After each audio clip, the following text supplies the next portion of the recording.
Tonight, Tales of Tomorrow presents Blunder, starring Robert Allen and Anne Laurie.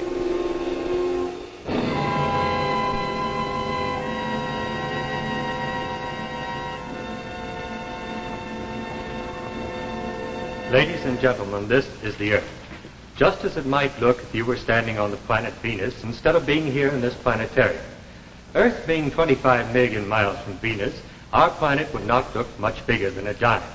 And even at that, there wouldn't be many days on Venus when the atmosphere would let you see as much of it as this. Now, we have had so many questions about what might happen if an atomic explosion got out of hand, or if a comet came swinging our way and made a collision, that we have made an arrangement to let you see how it might look from out in space. Of course, you must understand, this isn't anything that's going to happen. The interesting thing is that it wouldn't look like much at all, even if it did happen. Just some light flaring up like this. And perhaps going on that way for a few million years. Or maybe just scattering off into gas in no time at all. The mathematical odds against a comet or a wild star swinging into the Earth's orbit are enormous. And of course, there isn't any human being foolish enough to touch off anything that might get all the way out of control, even with the A-bomb and the H-bomb. No, scientists believe that the end of the world, when it comes, will be a natural one, not man-made. And it will not come for a matter of some 15 billion years. So I suppose we can all just sit back and relax. Of course, there isn't any human being foolish enough.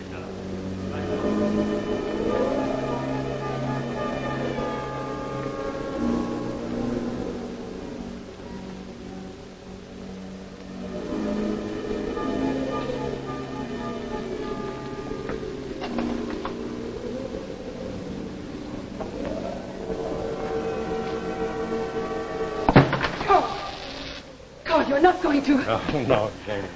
I'm just getting things ready. You see, the activator doesn't work until the switch is thrown. Now, I told you the experiment wouldn't start till 9, and it won't. These last few minutes, Carl, they seem to take longer than all the years you put on this experiment. Well, at 9 o'clock, we'll know the answer.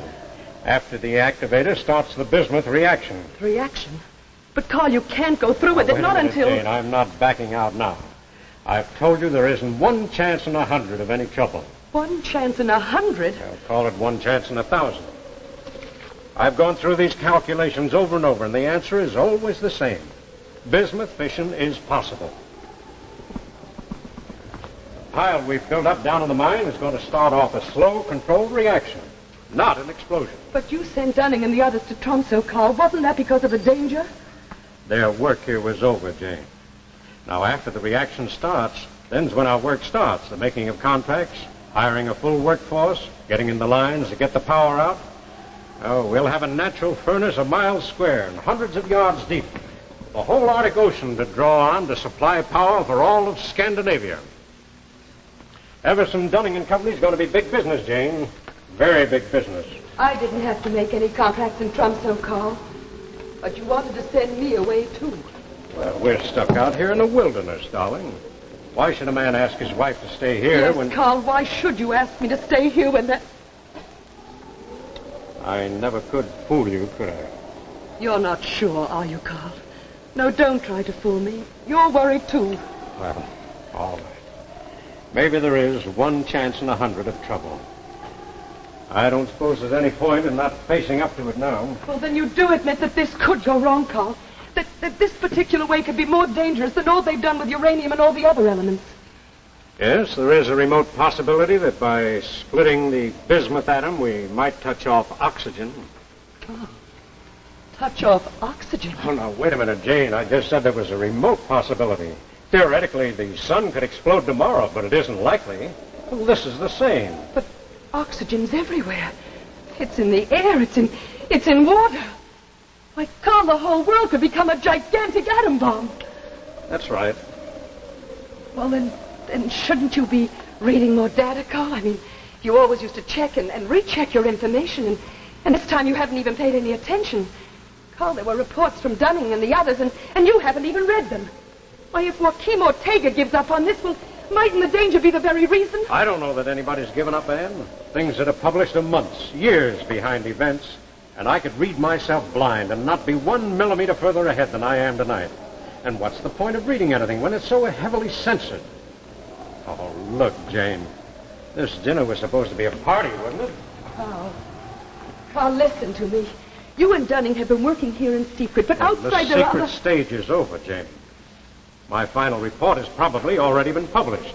Ortega and Stackpole have most likely already seen it. Now, if they want me to hold up the experiment, Jane, it's too late. There's a time for study and a time for action. We've come to the time for action.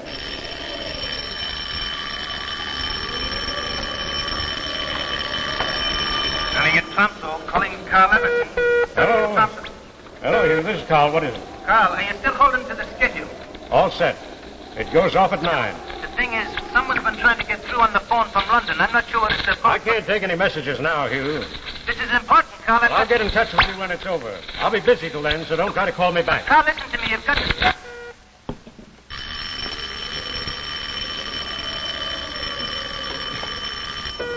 Look, Hugh, I told you no more talk till it's over. But there's a call from London, Carl. I'm cutting out all the way now, so you'll be just wasting your time if you try to get me back. But, Carl, listen, you've got to...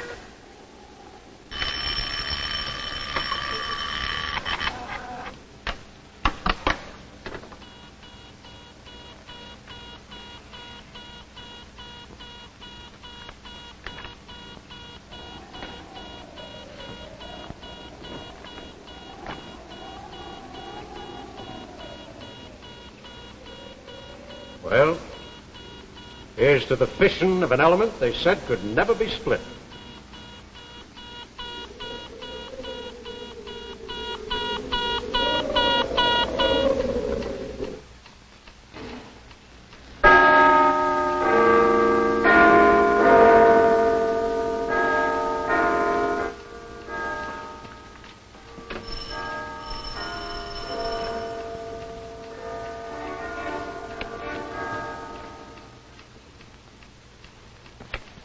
Dr. Ling, open up. Hurry. Who is it? Open up, Chu Ling. It's Stackpole. Why, hello, you come in. No, there isn't time. Have you read the Zurich Quarterly yet? Why, we're just starting it. Just why, what's the matter? It's Everson. He's experimenting with that bismuth fission theory of his. Experimenting? Yes, I know. It'll set off an oxygen reaction. We know it, but Everson doesn't. How far has he gone? I don't know. I've been trying to get Dunning on the telephone all day. I can't get through. Well, what shall we do? I've chartered a plane. We've got exactly 10 minutes to get to the airport. Wait till I get my coat. Good. I'll get a cab. The cabby! Cabby, here! Cabby! Wait, Stackpole! Wait, I'm coming!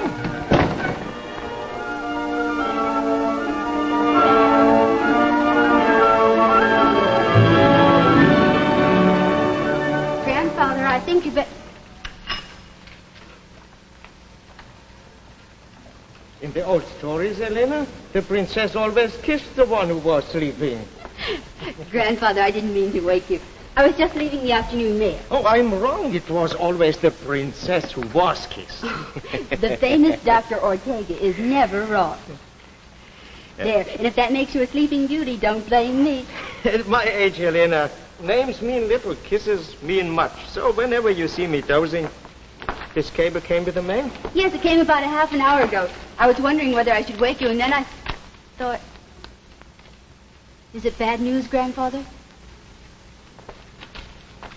Grandfather, the cable, is it bad news? It's from Stackpole in London. He has seen a new report by Everson. Elena, Yes. the Zurich Review with my article on bismuth. The issue should have been in Stockholm and Oslo for almost a week now, no? You've asked me that before. It's been out there since the 12th. If Everson has seen my article, he can't be so insane as to go ahead. It was in warning to Everson that I wrote the article. Got the material declassified exactly for him to see. He must have seen it by now. He always reads everything that you... Yes. Everson always used to read everything in his field. But he has been cut off from all of us up there for years. Crumbs from our table. That's all he has been able to get his hands on. But this time, crumbs aren't enough. He has made a mistake. Grandfather, is it a bad one? He's going through with his mine project. The one I wrote this Zurich article to warn him against. When will they learn that censorship works both ways? You mean he might start off a chain reaction that couldn't be stopped? There are no absolutes. It might stop when the Earth was gone. When the oxygen was gone. The Earth and all life on it would go too, of course. You said this is what might happen. By my equations, the probability is, well, call it a matter of some 200 to 1. You mean one chance out of 200 that Everson's reaction might get out of control? It's the other way round, Elena. The other way round.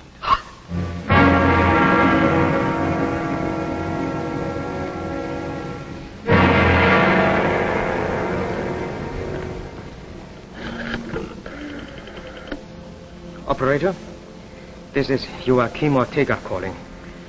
I want to put in a person-to-person call to Washington. To the President. Yes? The President of the United States. Dunning, you don't seem to understand. It's a disastrous mistake that Everson's made.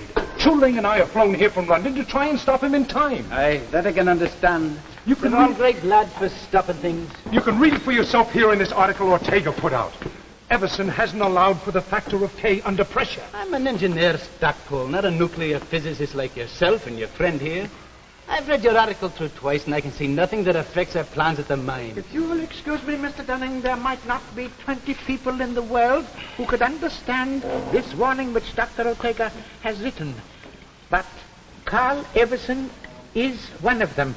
If he is proceeding, it can only mean that he has not read the warning. I've sent on every scientific journal that's come to us here in Tromsco. If ye say that the journal's been out for since the 12th, well, it's been in Carl's hands now for 3, maybe 4 days now. Dunning, we're wasting time, and there may not be much of it left for any of us. You said that you were in touch with him not 10 minutes ago. Will you please get in touch with him again? I'll tell him that you didn't want us to interrupt him. I'll tell him that black is white. Anything, if you'll just let us read these equations to him. Gentlemen, I'm sorry, but I cannot do such a... Beg your pardon, Mr. Dunning. We haven't much time left in which to avert this error. The radio, if you please. Well, I'll be... The radio, if you please, Mr. Dunning.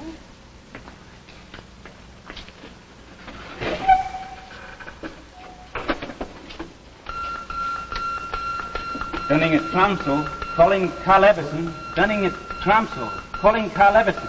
I can tell you now there's not a chance till after the test. What time is it scheduled for? 9 o'clock tonight, but Carl said he was cutting out his receiver till afterward. Look, Dunning this may be only an outside chance, but it doesn't need both of us. You can talk to Everson if Dunning raises him. How about you, Jeff? Well, I've made arrangements with a Norwegian Home Minister to let me have a plane to get through to the mine, and paratroopers to make the drop in case we can't land. You stick on here and, well, just wish me luck, will you? I wish you lots of luck, Jeff. Goodbye. Calling Carl Everson. Dunning at Tromsø. Calling Carl Everson. Dunning at Tromsø. Calling Carl Everson. Carl Everson. Look, Jane, can't you remember that this is a celebration? In exactly 18 minutes, we'll be showing the world a wonder that'll still be supplying light and heat and power for centuries to come. What about the children, Carl? What happens to the children of the world? Well, they'll be born into a world of plenty. Food, heat, shelter for all. No, I mean, if this goes wrong. It can't go wrong. But, Carl, if it does. If it does, Jane, and that's a very big if, there won't be time for them to suffer. Think I'd like my drink now, Carl.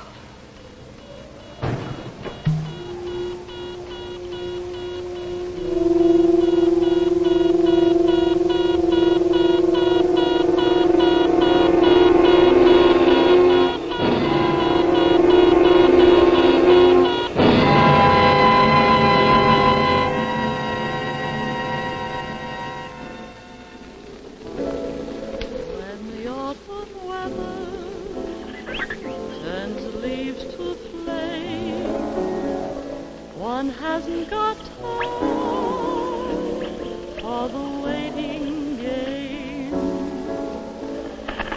the days dwindle down to a precious few. September, November, and these few precious days I'll spend with you. These precious days I'll spend. We interrupt this program to relay an urgent warning to Carl Everson. To Carl Everson, to Carl Everson. Dr. Ortega of America asks you to hold off until he can talk with you. Don't start the reaction. Hold off and call Tromso. Dr. Ortega asks you to hold off and call Tromso.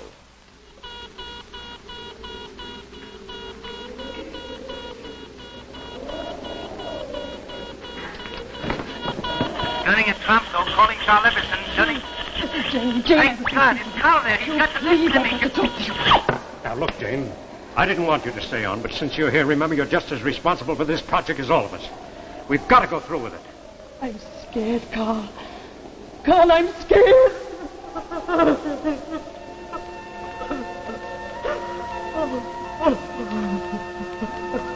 I'm sorry, Jane.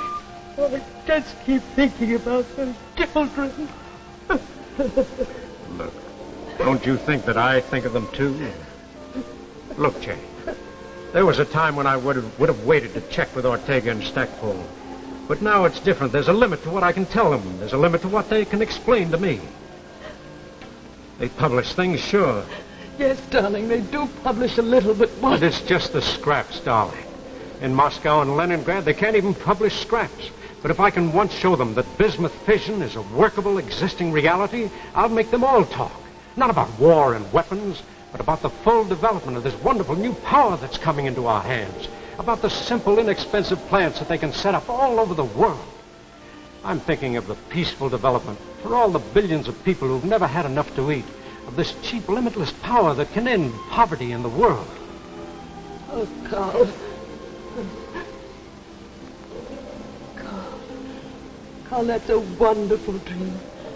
But the responsibility, do you have the right to take that on yourself?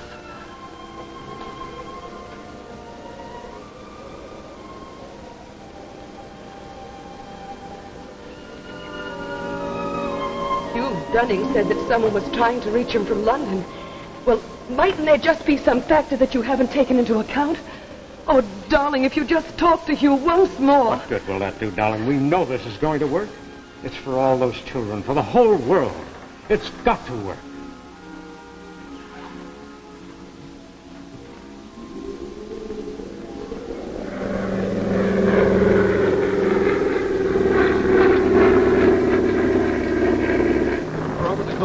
Stackpole. It'll be a few moments now. Does the pilot know his way from here? Yes, we've trained over this area.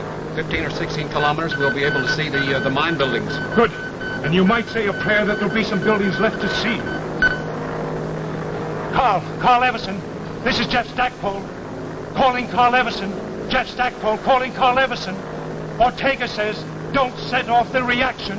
You're forgetting a factor of K. You're forgetting a factor of... There's something wrong with the radio. Oh, yes, here he is. You got it? Carl Everson, this is Jeff Stackpole. Coming in on a plane. We'll be in over the mine within minutes. We'll land by paratroop in the open spaces just north of you. Carl Everson, this is Jeff Stackpole. Stackpole calling Carl Everson. Stackpole calling Carl Everson. Stackpole calling Carl Everson. They haven't. Well, please have them keep trying. Yes, it's top priority and very urgent. Thank you.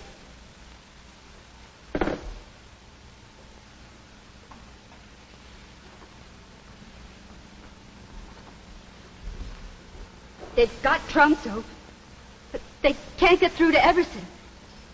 Chuling's there with Dunning, but they can't get Everson to answer. Stackpole's gone in by plane. He should be dropping to him within minutes. Good. My dear, I think you are in trouble. You think It's your move, and I suspect you are going to lose at least the bishop. Grandfather, You just said that the whole world was in danger, that within minutes we all could be blown to nothing. And yet you can sit here over a chessboard and say...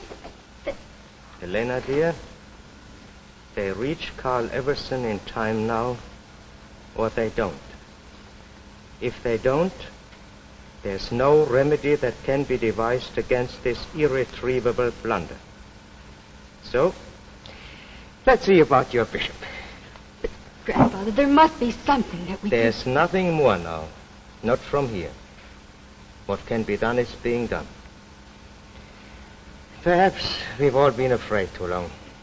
Now, I have regrets, but there seems very little fear left. Regrets?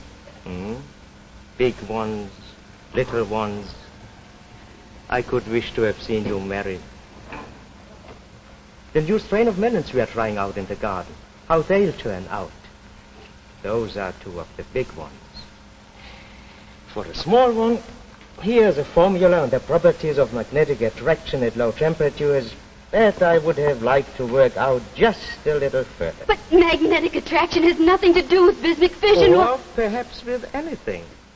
But I'm still curious. Grandfather, you can put your mind to a new problem when I should be attacking your bishop and queen. Elena, I'm sorry. But it's still your move. You think I'm going to lose the bishop? Just watch.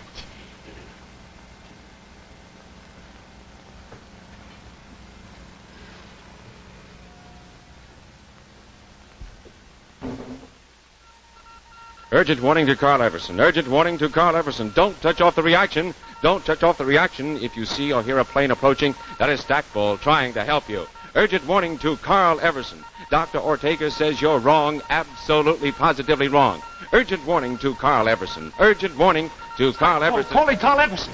Stackpole, calling Carl Everson. Jump.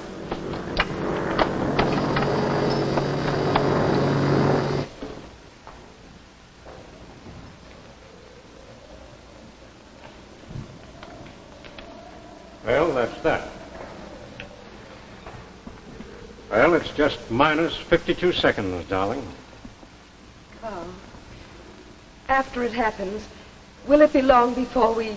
Before we know, it might be 6 seconds, might be 8, depending on how long it takes for the acids to eat through the plates down below after the reaction starts. And then if everything's all right, will we know right away?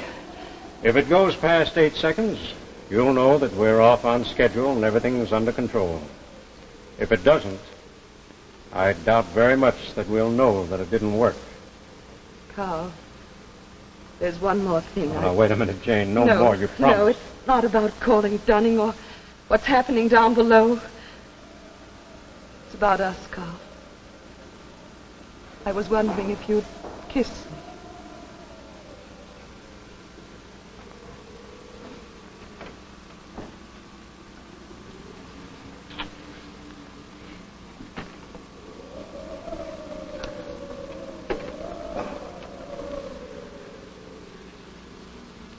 Jane, if you say now that I shouldn't... No. I'm ready now.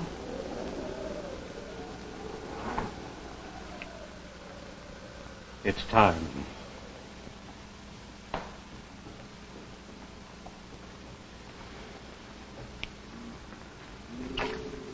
Well, here's to the future.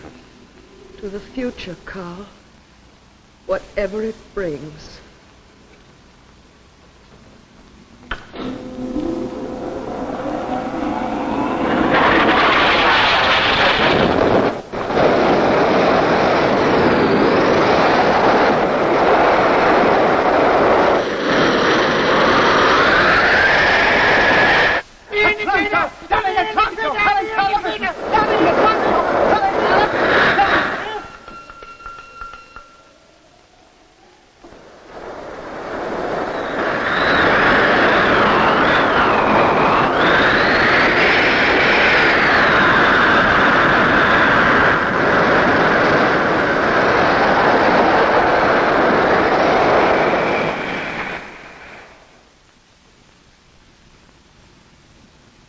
And, of course, there isn't any human being foolish enough to experiment with atomic fission. Our scientists know exactly what they are doing. There isn't a possible chance of a blunder.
Tune in next week at this same time when Tales of Tomorrow will bring into your home an exciting television play, A Child is Crying.